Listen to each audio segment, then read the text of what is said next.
Hindi sumunod si Jonas sa Panginoon. Nagsalita ang Panginoon kay Jonas na anak ni Amitay.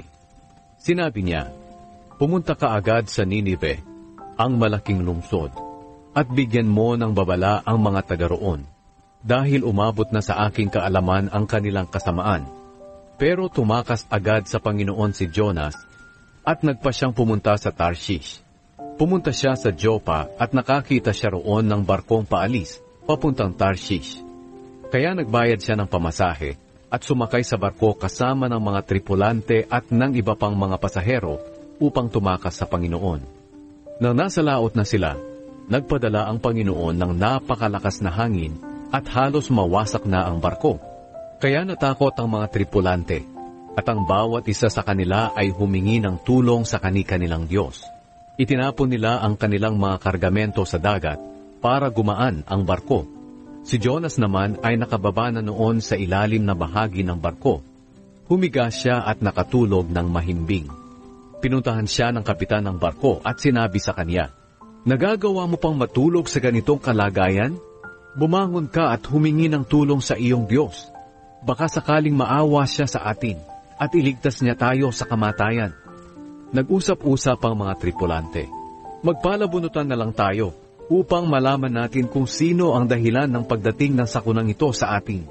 At nang magpalabunutan na sila, nabunot ang pangalan ni Jonas. Kaya kinausap nila siya, "Gusto naming malaman kung sino ang dahilan ng pagdating ng sakunang ito. Sabihin mo kung ano ang iyong hanap buhay at kung saan ka nanggaling. Sabihin mo rin sa amin kung taga saan ka at anong lahi mo." Sumagot si Jonas, "Ako ay Hebreyo at sumasamba sa Panginoon, ang Diyos sa langit na lumikha ng dagat at ng lupa." Kaya lubhang natakot ang mga tripulante dahil sinabi na sa kanila ni Jonas na tumatakas siya sa Panginoon. Sinabi nila sa kanya, "Ano itong ginawa mo?" At nang lalo pang lumakas ang hangin, sinabi ng mga tripulante kay Jonas, "Ano ang gagawin namin sa iyo para kumalma ang dagat at nang makaligtas kami sa kapahamakan?"